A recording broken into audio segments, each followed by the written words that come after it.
Is that not the essence of a competition, bringing fresh legs to fortify the squad and give them a better chance of winning the title? Actually, no. When you're going to a tournament, you go with tried and tested. You go with players you trust, players you believe, players you're sure of. Big countries rarely ever go to a big tournament with players who have never played for the team before. Okay. And when they do, it's usually one.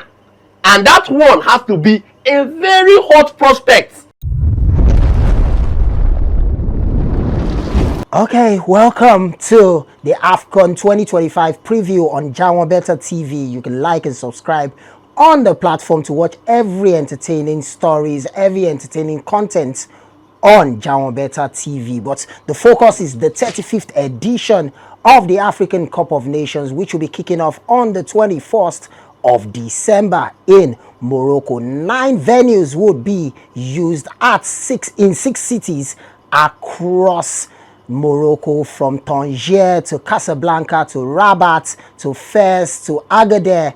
Not forgetting Marrakesh will be having the 35th edition of the African Cup of Nations. For Rabat, 4 venues will be used in the capital Rabat, while we'll have 5 more venues across the other cities in Morocco. And definitely there's a lot to talk about when it comes to the African Cup of Nations. Once again, my name is Paul Ayorinde, and I'm not in the building today to talk about the African Cup of Nations alone. I have Ifeanyi Ohaka with me. How are you doing, Ifeanyi? Paul, I'm great. I'm really good. And when it comes to talking about African football, it's what we have right now. It's what the focus should be. The same way if the Euros tournament is about to kick off, it's the focus.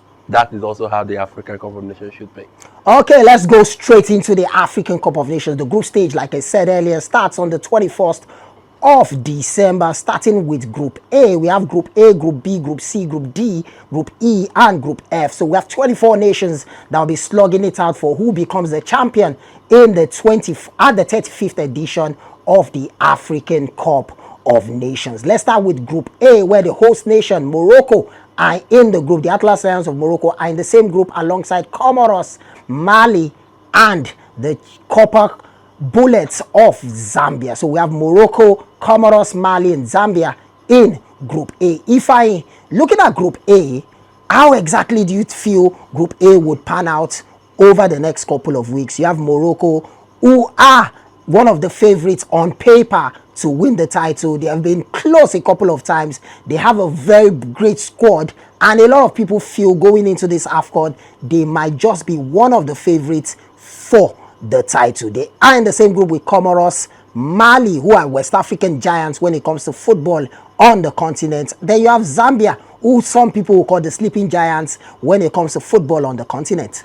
Yeah, well, for Morocco has been one of the best African country in the last 2, 3, 4 years. They have been fantastic. Last World Cup they got to the semis, and it's not just about their senior men's team now. It trickles down to the entire age grade and as well as the women.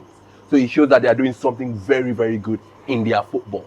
So for the group, I think they're going to go far, yes. But it's you rarely see a tournament where the favorite on paper, the main favorite on paper, goes on to win it. Sometimes it's knockout football. When you get to knockout stages, one mistake can cost you the entire tournament and you're out.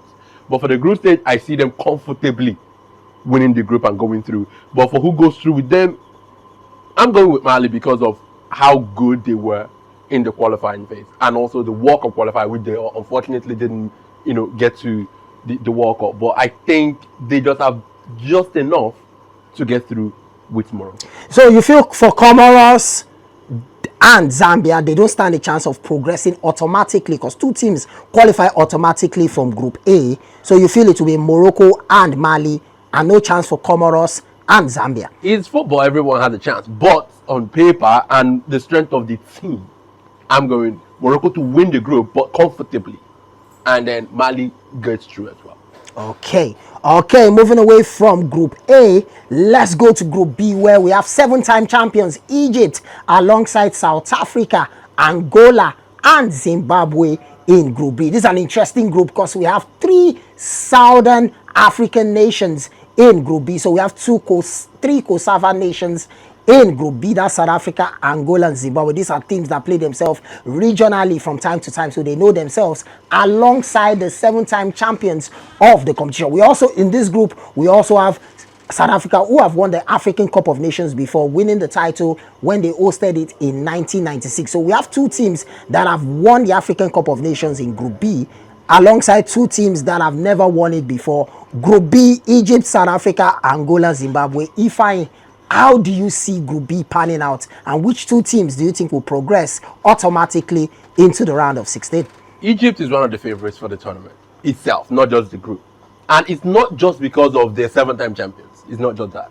It's the fact that over the last 5 years, they have been very good when it comes to not just African football, but world football as well. Going to back-to-back World Cups for the first time in a long time, playing 3 of the last 5 AFCON finals, 2 of the last 3 AFCON finals. So they were unlucky to lose that on both occasions, but they have shown growth. They've shown progress in the team, and I think they will get through from the group stage. Angola, the last AFCON, had a good tournament. They were good. They had a good tournament last time out, but I don't see them getting to the knockout stage ahead of South Africa, because South Africa were very, over the last 1 year, South Africa have been solid. The qualifying phase, it's a team that they know what to do and go out on the pitch and do exactly what needs to be done to get the job done. So that's why I feel South Africa will go through alongside Egypt in that group. Okay, Egypt and South Africa to go through from Group B. That's Ifeanyi's take on Group B. Let's go to Group C. That involves the Super Eagles of Nigeria in Group C, alongside the Carthage Eagles of Tunisia and the Cranes of Uganda and the Taifa Stars of Tanzania. We have 2 East African nations in Group C, alongside West African giants, the Super Eagles of Nigeria, and North African giants, the Carthage Eagles of Tunisia, who always does well at the African Cup of Nations. But last time out, they couldn't qualify from the group stage. Looking at Group C, which 2 teams do you think will progress into the round of 16? That is another group that has 2 teams that have won it before and 2 teams that have never won it. After Group B has the same thing, and now Group C. I think Nigeria and Tunisia will go through. I just think they have more than enough quality on paper in their team to be able to navigate through the tricky ties against Uganda and Tanzania. I believe those 2 games are going to be very tricky, but I think they have more than enough quality in their side to get through to the knockout phase. Do you have a particular team in Group C that you think tops the group? You're going with Tunisia and Nigeria. Do you think to qualify? Who do you think tops Group C? I think it will boil down to how well they play against each other, because I think they have enough quality to win both games against Uganda and Tanzania.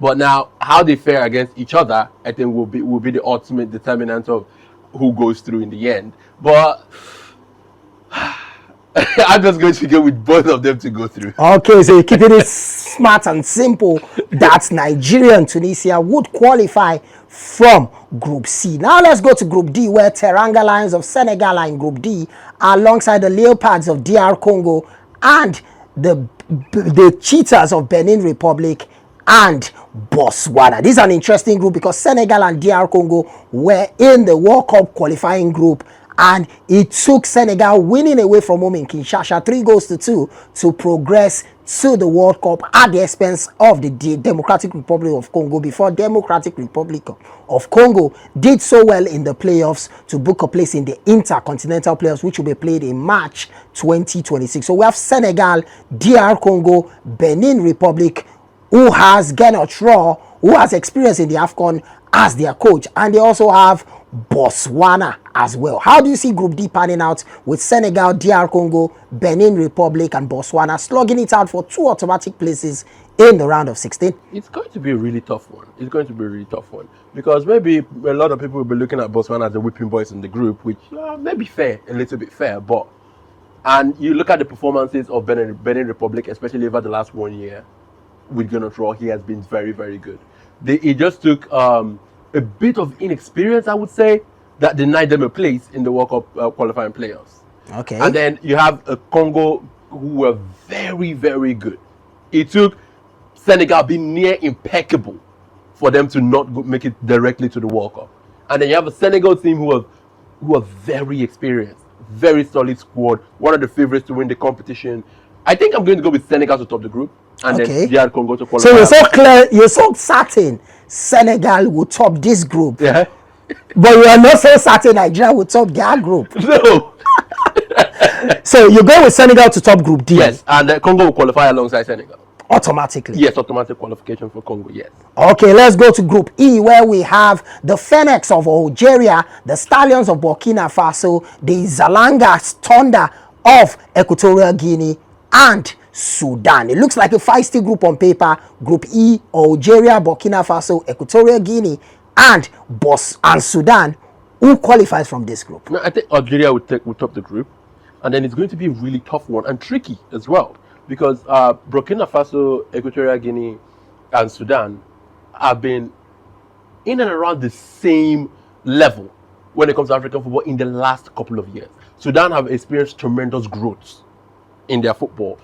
Equatorial Guinea have done the same. Burkina Faso have regressed a bit from where they used to be, getting to the final in 2013, and being a very tough side in African football. They are sort of like regressed a bit. So I'm going to go with Equatorial Guinea going through. So you're going with Equatorial Guinea and Algeria. That's big. So yes. Burkina Faso not to qualify automatically from Group E. Yes, it's a massive call, but I think Equatorial Guinea just have a little bit enough to nick it from Burkina Faso. Interesting. Let's go to Group F, where we have the defending champions, the Elephants of Côte d'Ivoire, the Indomitable Lions of Cameroon.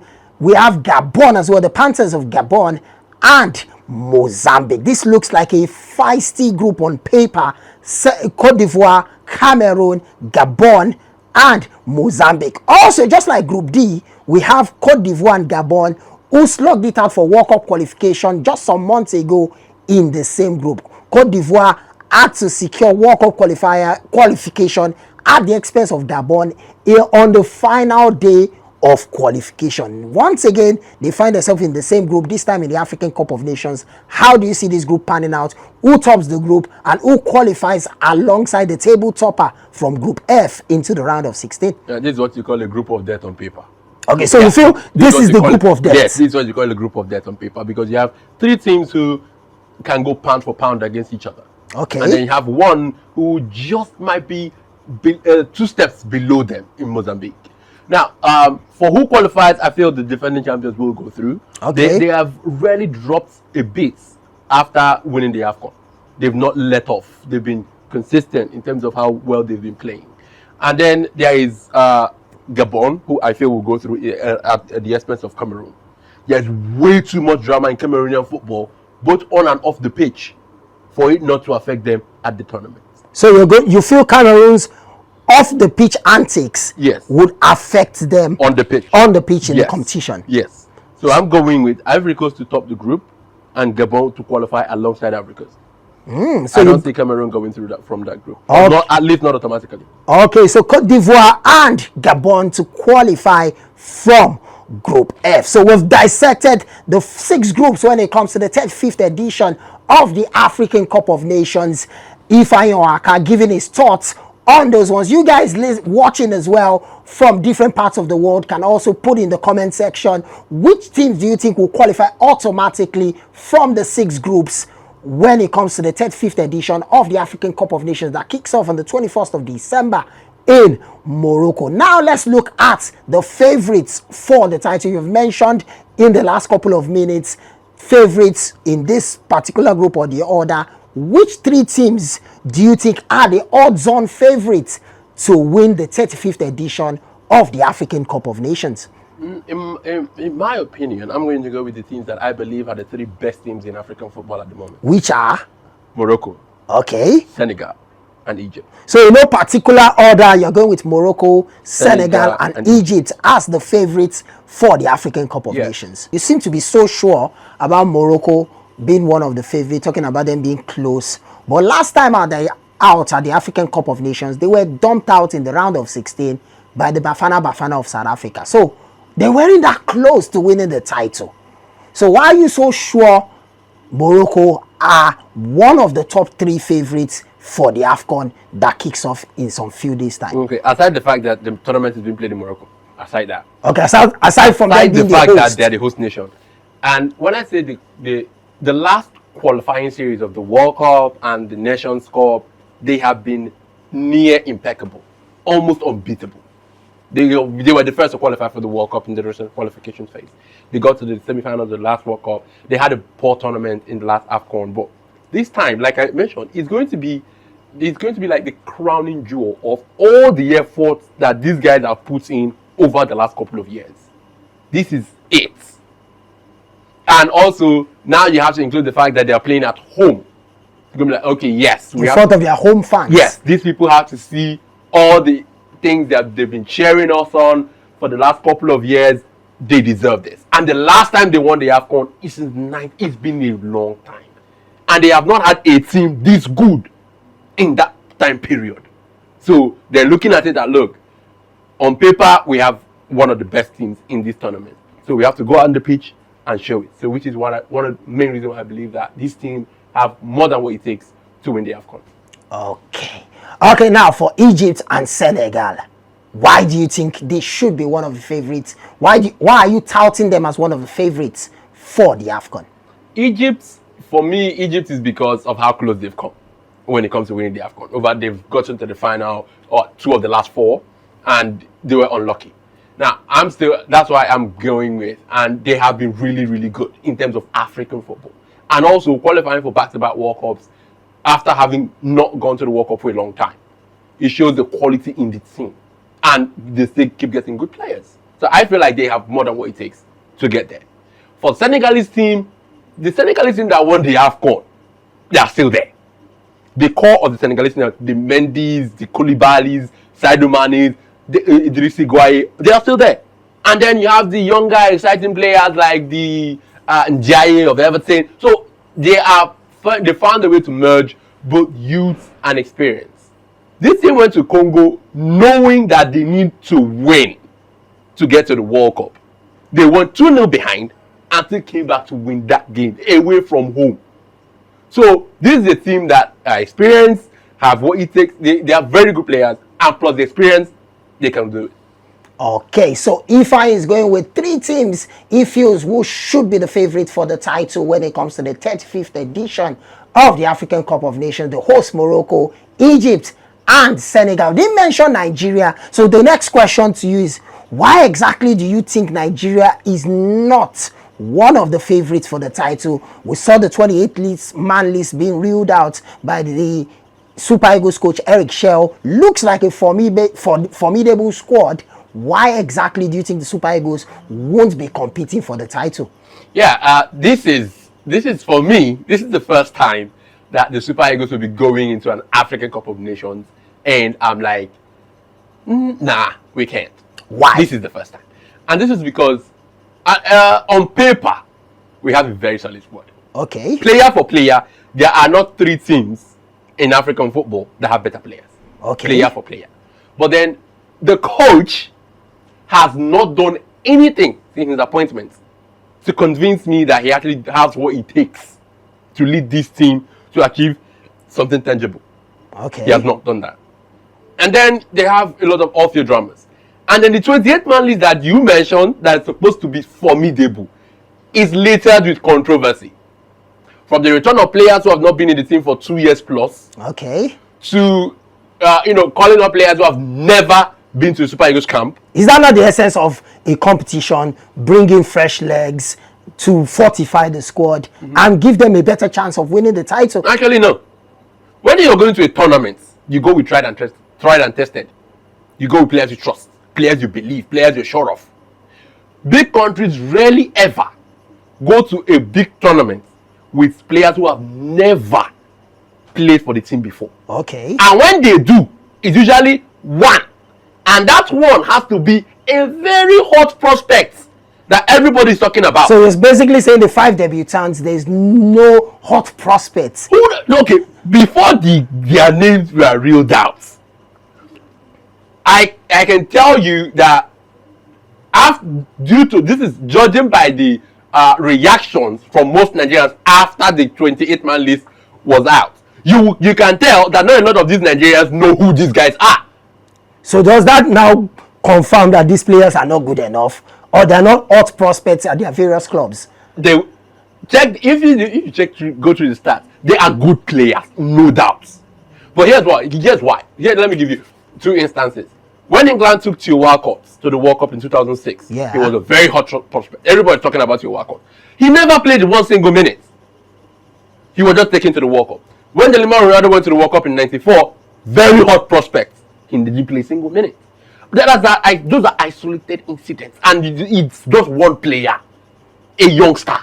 You can't take a 30-plus-year-old man and to the tournament where he has never been in the team before to a tournament. No, you do that in friendly games. You do that with qualifying series. Then when you're going to a tournament for a country like Nigeria, and when it's an AFCON, not the World Cup, it's an AFCON. A country like Nigeria, you're going to a tournament, you're expected to win it. Like, I grew up with a Nigeria where we go to every AFCON. I am sure of a semi-final at the very least. So you're not sure of a semi-final for this? No, I'm not. Squad? No, I'm not. I'm not even close. Because this team, you go into tournaments, like you know that you take players, you're going to win a tournament. You take players you know can win you the tournament. You take players you know, players you have worked with. You don't take players you don't know. You don't know what they're going to, what they're capable of. But don't you think the nucleus of the squad is still the same under Eric Shell over the last couple of months? So he has at least 80 to 70% of the squad that executed the latter part of the World Cup qualifiers, and he's just infusing it with a couple of young players and a couple of experienced players that he feels are good enough for the squad. This is why, okay, I do not agree with that, because Eric Shell plays with the same team. He doesn't tinker. Don't you think he's planning to tinker at the AFCON? Too late! You can't do that at the major tournament. Now, for example, in the midfield, regardless of who he brings to camp for a qualifying series, friendly, regardless of who comes to camp, it's always going to be Wilfred Ndidi and Frank Onyeka. It's always going to be those two. Or maybe plays Iwobi. Plays Iwobi in the midfield with Ndidi. It's always going to be that. Don't you think that could change at the AFCON? It's supposed to change in the friendlies. Because now, you are not going to be like, okay, you go into the friendly. You have not trusted Onyedika enough to play him. You have not trusted Raphael enough to play him. You didn't trust Al Hassan. You didn't trust them enough to test them in the team. You go to a major tournament. A player gets injured. Are you telling me you're going to be confident enough to say, okay, Raphael, go in? He can't. So basically you're saying he's still going to stick to the main players he used during the World Cup qualifiers at the African Cup of Nations. We saw a situation where they literally had to force the goalkeeper to stay on, because there is not a lot of trust when it comes to this Okoye, Maduka Okoye. If there was trust that okay, Maduka is as good or Maduka is very good, the minute Wabali is showing signs of discomfort, you take him off. You take him off, because it's a crucial game that you can't joke with. So basically you feel the squad the coach is taking to the competition is not strong enough to compete for the title. They're not. Unfortunately, they are not. Okay. Even if you try to rely on individual brilliance, the players capable of producing those moments of individual brilliance have regressed over the last 1 year. The likes of Lukman, the likes of Chukwueze have forgotten how to be a winger. Yes, over the last couple of games he has improved. With Fulham, he has improved over the last few games too. But then, will he be able to transition that to the tournament? We are used to talking about how football in Africa is completely different from where you get to play in your club side. And we have Chidera Ajuke, who is very exciting, but then this is his first tournament. You can't rely on that. So, but let's see how it goes. I'm not putting a lot of faith in this team, but I'm very open to eating a humble pie. So you're open to being surprised and shocked by the Super Eagles? I'm very open to that. But at the moment, from what I can see from the team, the coach, I'm not just talking about the list that we have right now. I'm talking about what the coach has done since he took charge. I'm not filled with confidence. Okay, so if I'm not giving the Super Eagles a chance when it comes to winning the title, do you have a dark horse in mind when it comes to the AFCON? Yeah, well, I went with the favorites being Morocco, Egypt, and Senegal. If I have a dark horse, it's going to be Algeria. Algeria. Yes. Okay. Now, wrapping up on the AFCON preview on Jawon Better TV, let me ask you this question. what moment is like your major moment, AFCON moment, since you've been watching the AFCON over the years? What is that standout AFCON moment for you? There's been a lot over the years, a whole lot. But I have to go with Nigeria Cameroon AFCON 2004 in Tunisia. That quarterfinal game. The quarterfinal game where it was billed as the JJ and Samuel Eto'o match. Talking about who wins the African Player of the Year, and the controversies around it. We had a lot. And going behind early in that game was like a hammer blow, given the fact that we had a poor record with them. They had scored first, and then we came back, Kocha scoring a brilliant goal, and then we joined the attackers getting the win in the second half. It was a fantastic moment for me, not just because of the fact that we won the game, but this where I saw the game at home with my family and the celebrations afterwards, like the entire street. I can vividly remember that game. The entire street. We had to come out. When we came outside, the entire street was. It was almost as if we won the Nations Cup. Well, it was the quarterfinal game. At the end of the day, Nigeria got to the semis. Yeah, lost and to we crashed host out. Tunisia, yeah, and we couldn't win the AFCON. Yes, and that edition. The funny thing about the semi-final was that we lost the semi-final, and due to how good Osaze was throughout the tournament leading up to that semi-final, he didn't get any blame. He missed the penalty that knocked us out, but he didn't get any blame. A lot of people were blaming Eyama for making no attempt whatsoever at any of the penalties because he dove one way, and the ball went the other way. The whole 5 penalties. So at the end of the day, the performances of Osaze Dewingi all through the competition, it brought him grace. Got him that. Yes, it brought him grace. He avoided all the blame, the wrath of Nigerians, which the likes of Yakuba Ebweni can tell you is very, very hot. Okay, so your best AFCON moment, definitely. It has to be that game. That game, Nigeria 2004, Nigeria Cameroon, the quarterfinals. 2004 African Cup of Nations. So that's the conclusion of the AFCON preview on Jamo Better TV. Thank you guys for being a part of it. You've seen all the predictions from Ifeanyi Akad, sport journalist, sport analyst, talking about his takes and giving his predictions across the African Cup of Nations that kicks off on the 21st of December in Rabat, Morocco. See you guys on the next one.